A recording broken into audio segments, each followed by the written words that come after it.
Welcome to the Pocatello Business Podcast, the only Pocatello podcast focused on providing profits for Pocatello people. If you love our town and love small business, you are in the right place. We interview local legends, learn business, and have way too much fun doing it. You're listening to the Pocatello Business Podcast with your friend, host, all-around great guy, and owner of New Clean Commercial Cleaning, Spencer Ward.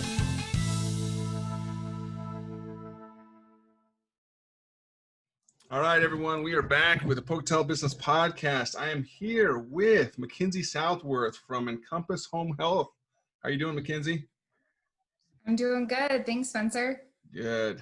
So Mickenzie is a Pocatello gal. She graduated from Highland. She went on to ISU, got her business. Wait, you didn't go to Highland? Graduated from Century. Oh my, excuse me. She graduated from Century. You just lived next to Highland. That's how I figured you went to Highland. I did, yeah. I did go to Highland, but graduated from Century, so. You're one of those cool kids that went to Century, I see, so. Okay, well, pardon me. So Century she graduated from. She went on to ISU, got her business degree in marketing, and she has entered the workforce. She's had some experience in some hospitality fields and now with the home health industry. So Mickenzie, introduce yourself a little bit more. Tell people any lies I just said, and tell us about your family and some hobbies too. So. Yeah, thanks, Spencer. I guess that's the thing is that I don't mind calling Spencer out. So we've been friends for years. So yeah. So a little bit about me. Like Spencer said, I worked in the hospitality industry, doing sales, and I really loved it. And then I got recruited to Encompass, and Encompass will probably be my forever home. I'm so passionate about healthcare, especially for our geriatric population, and just what a blessing and benefit it is to those patients. And it's just a really amazing organization to work for. I love their core values and kind of what the organization stands for. So it's just been an awesome experience working for Encompass, and I love what I do, and I'm obviously very passionate about it. I love it. Perfect. And then you might as well let people know, what I did for you and your relationship with your husband. Oh, that's true. I've got to brag, guys. That's it. You got to bring it up. That's a big part of my history. So Spencer and I have been friends for a long time. We were actually neighbors for quite a few years. And when I was single and not so ready to mingle, he kept poking me and prodding me that he wanted to set me up on a blind date, and I don't know very many people who enjoy blind dates, so I certainly was hesitant, and finally he bugged me enough that I agreed. Went on my first ever blind date, and it was my last ever date, so he played Mr. Matchmaker. That's right. So my husband was really good friends with Spencer, and they've gotten in they've been quite the duo and getting in a lot of trouble in their adolescent years. So it was a comical match, I guess. So anyways, he's our match. I don't know if you know this, but deep down in the agreement, it was when you guys got married, there was an agreement with me and Dave that he owes me one brisket a year for setting him up. Gotta have those meats. That's right. Okay, well, let's get back to the nitty gritty here. So you're regional sales director over at Encompass Home Health, and you didn't start there. You started as the area sales manager, then division manager. You moved your way up in this company. And yeah. So, obviously to move up and you're doing well. You've been there for over almost 10 years now, right? Yeah. So I've been there for a little over 7 years. Oh, okay. Excuse me. I did my math wrong. I grew up in Aberdeen, so sorry. You're right. It's that Aberdeen education. So I started as an area manager. So that's a sales position that calls on like physicians and assisted living facilities to educate and represent what home health benefit can do for their residents and their patients. So that's kind of where I started, and I loved it. And then I had an opportunity to manage a team of area managers. And so I did that for a couple of years, and that was amazing. I loved it. And then I had another opportunity to move into my regional role and oversee Idaho and Oregon, the sales managers in that area. And that's been an awesome experience as well. I work with the best people and I love my team. So I feel really fortunate with that. And that's really why I love Encompass, is because they're just so big on professional development and having opportunities to promote from within. So that's something as a manager that I really try to focus on with my employees, and making sure that they feel like they are getting that opportunity as well in their career path. So I've held a lot of different positions at Encompass for sure. Well, that's good. So, climbing up the ladder like you've done, I'm sure you've had to have some difficult conversations with people in the workforce over there. Let's talk about that a little bit. Yeah. So, I think in any organization or business, you always have silos, right? Where you have your marketing team, and then, at Encompass specifically, we have our clinical team who actually does the care to the patients, and those are licensed clinicians. And then we have our operations team that handles all of the back end administrative stuff. And all three departments, we all have our different objectives, right? Like sales team, they just want to like bring people in the door. Like we just want to get those patients the services that they need. And our clinical teams, they want to make sure that they're able to provide the quality care. Yep. And sometimes quality and quantity, like they don't go together. And so there's lots of examples like that where you have different objectives depending on which silo you're in. And sometimes those objectives can create really difficult conversations because you want one thing and your other partner wants something else. And so that is one of the skills that I've had to learn as an area manager, is to be able to have those really difficult conversations and have them be effective conversations. Because it's not something that comes natural to any of us. I think everyone has the tendency to we have like the fight or flight, right? Where we either just get like so worked up and so frustrated about the situation that we become abrasive and violent, or we don't like confrontation at all. So we just retreat.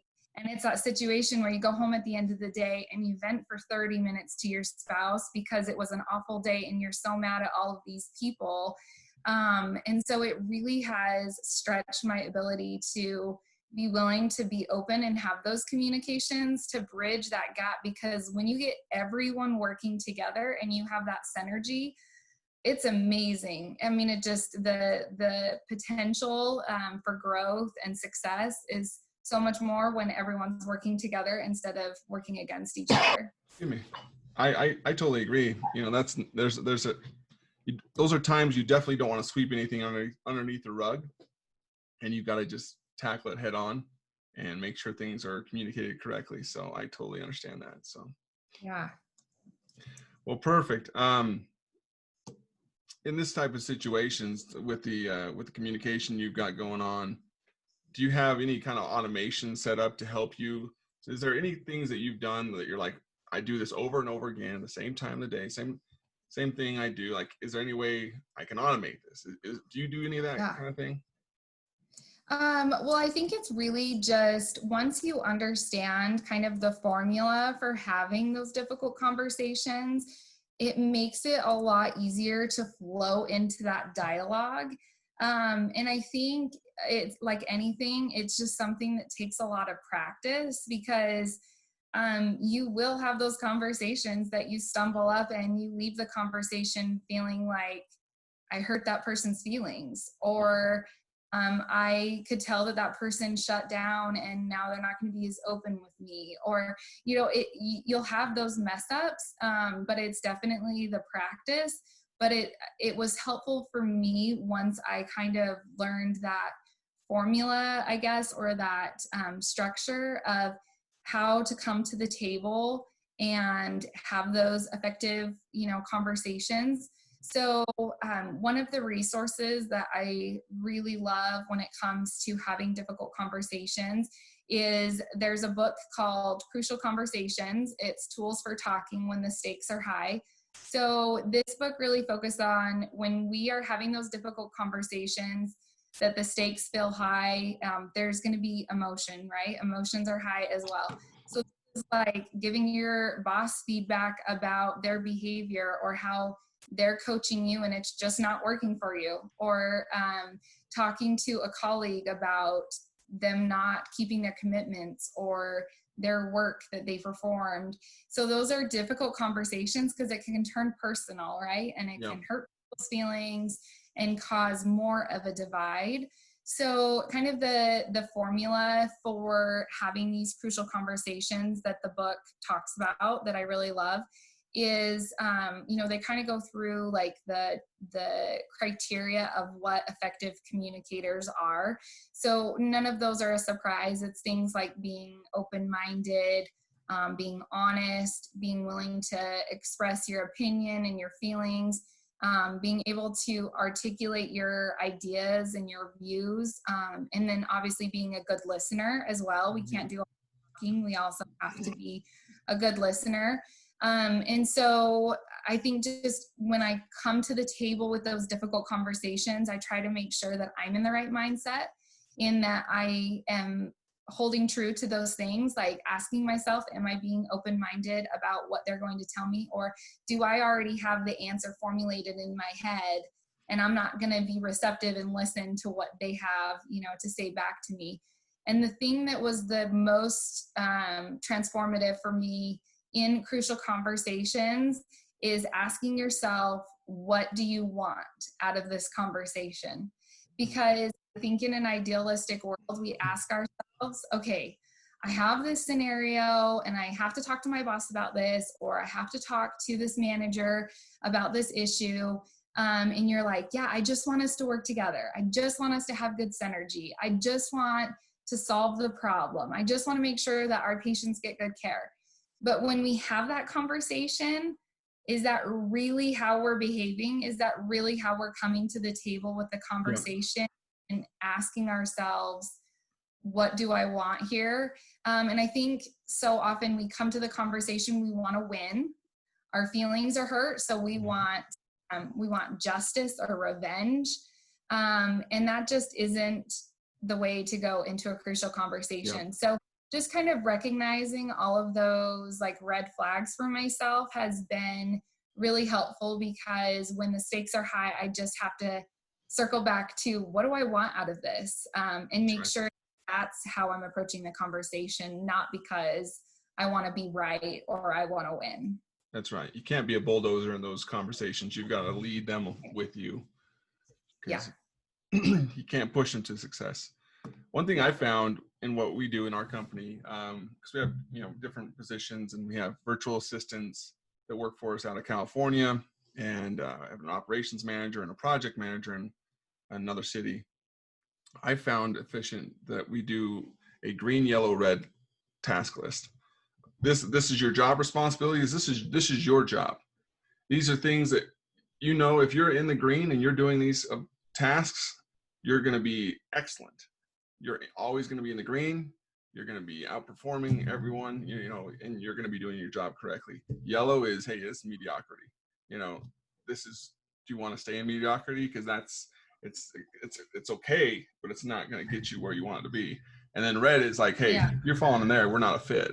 And that helps me to have almost easier conversations with people like that when we're talking about job performance and stuff, like, because they have that list, they see it in front of them, they know exactly how they're doing. And when we come to those 90-day reviews, we're bringing that list out, and they're saying, you know what?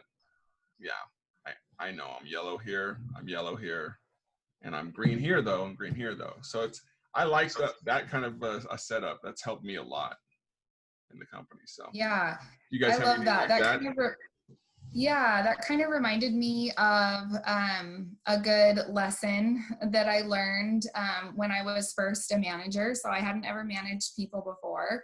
And I love working with people. So it was something that I was really excited about. And I loved my team, and my team was actually really successful. And so it was amazing and exciting. But sometimes when you have a really successful team, it doesn't stretch you in your ability to professionally develop your team, or to have those crucial conversations with your team members on ways that they can improve, because everything's going well. So it's easy to just plug along and keep doing it. And I had an employee who he wanted a promotion. So he was looking to relocate in the organization somewhere else to take a position that was similar to mine as a division manager. And I had a great relationship with this employee. I was pleased with his performance. However, when it came to the hiring manager calling me and asking me if I would endorse this person for a division manager position, I told them no. And I, had a whole bunch of reasons why I didn't feel like they would be suited for that role. And then I did a lot of thinking after that conversation, because I felt sick to my stomach that I had ruined this person's opportunity to promote, and they didn't even know. They didn't know that they had those deficits that were preventing them from promoting, because they were doing well in their current job and expectations, but I wasn't clear in having those conversations on some of the personality traits that they had that would not make them a good manager. Because it's hard to say, your demeanor when you do this, or when you communicate via email, sometimes it's abrasive, or whatever the issue is. Sometimes those are the hard things to talk about. Yep. And so it was really that experience that I had to make the commitment as a manager to make sure that I had that transparency with my employees, no matter how hard the conversation was. And sometimes it's hard because I've had to have conversations about people's, like, their attire and what they're wearing, and that it could be more professional. And those are really hard conversations to have, because you feel like you're personally critiquing that person. But I feel like this book, especially the Crucial Conversations book, has really just helped give me the confidence that I can have those conversations, and I can still make it a safe place to have that conversation. And there's just no greater feeling than leaving the conversation and having that person just be like, thank you so much.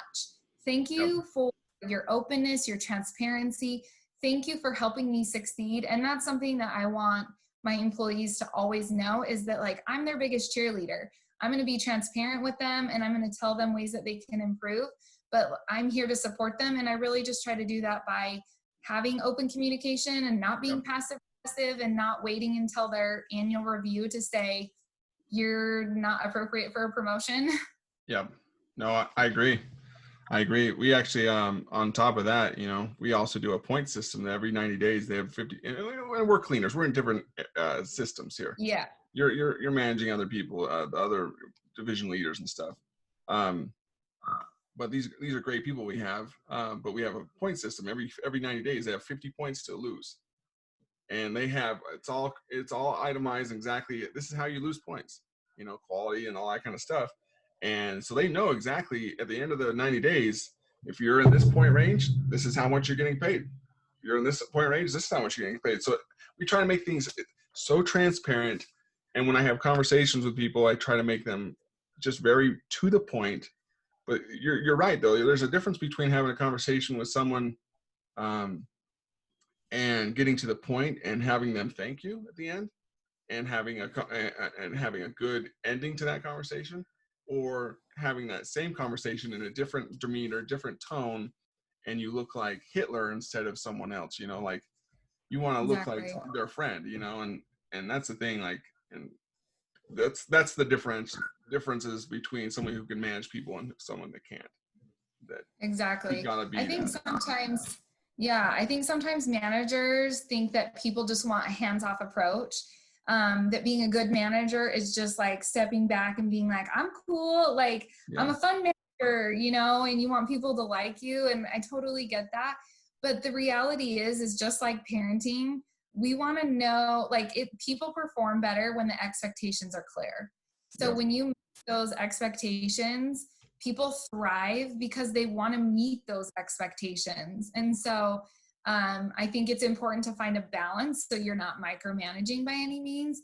But I think that's definitely a lesson that I learned along the way, is that you won't just become likable by being hands off, because people crave to understand where they stand and what's expected of them. Yeah, you're right. So you're saying that Michael Scott is a fictional way to manage people, I'm guessing. Right. Okay. Yeah. So many lessons to be learned there. Okay. Well, you know, we're coming to the end right now. We'll definitely have you on the show again, because we'll definitely have some more conversations about other aspects of business. But I forgot to do a podcast sponsorship timeout at the beginning, so we're going to do quickly 2 of them right now, and we'll get on to our last final question with you, and we'll go from there. But the Pocatello Business Podcast is sponsored by Dell's Outdoor Advertising, guys. If you want to get top of mind awareness, call Rob today at 232-6886. And if you sign up for 3 months, he'll give you your installation for free, or your first month for free if you mention the Pocatello Business Podcast. Along with that, we are also sponsored by Pack and Go.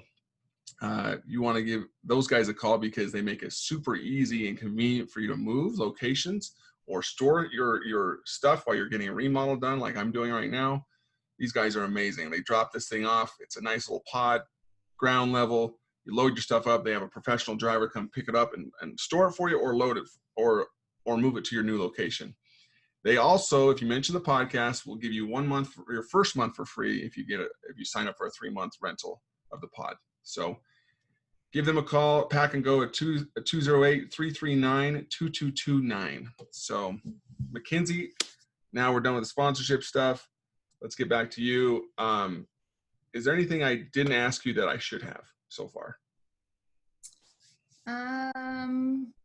Well, I'll just kind of explain. I feel like sometimes people don't really understand what home health is. Okay. So I get this question a lot. So home health is a Medicare benefit that Medicare pays 100%. So it's skilled care in the home. And your home can be like an assisted living facility or your residence. And that skilled care includes like physical therapy, speech therapy, occupational therapy, skilled nursing. So we do those skilled care and therapies in the home. And sometimes people think it's like we're going to come and clean the house and, you know, do the cooking and stuff.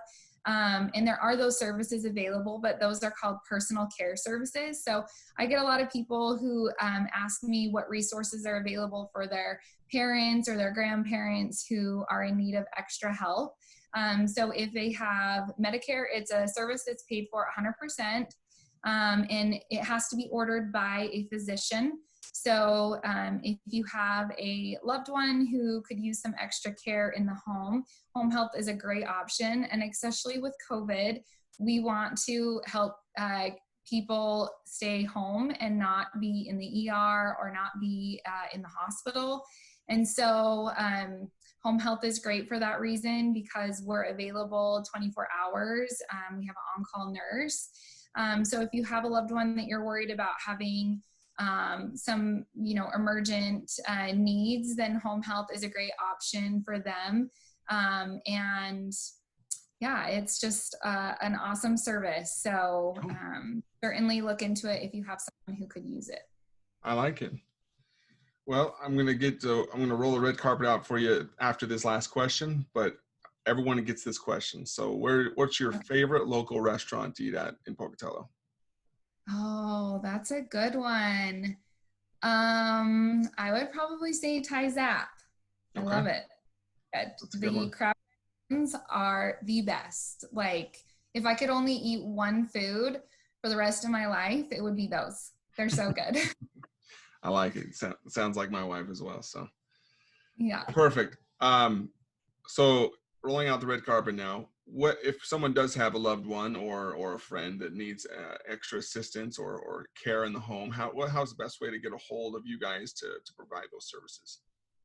Yeah, that's a good question. So all home health services have to be ordered by a physician. Okay. So you can visit with your provider and let them know that you would like home health services and see if they feel like that would be appropriate for you. And then you can let them know if you have a preference towards a particular agency. Obviously, I feel like Encompass is the best because that's where I work, but there's a lot of other agencies that provide a similar service as well. Or you can also give our office a call, and someone can help you with that process in contacting your physician and getting an order. Cool. Well, that sounds super easy. So yeah. Well, Mickenzie, appreciate you being on the show, and I'm sure people are going to get a lot out of this episode about having those crucial conversations. And again, thank you. And until next time, everyone, keep listening to the Poke Tell Business Podcast. Congratulations on spending a couple minutes getting just a little bit smarter, having some fun, and supporting the Pocatello business community. If you are feeling the love, make sure to subscribe, rate, and review on iTunes, Stitcher, or wherever you are.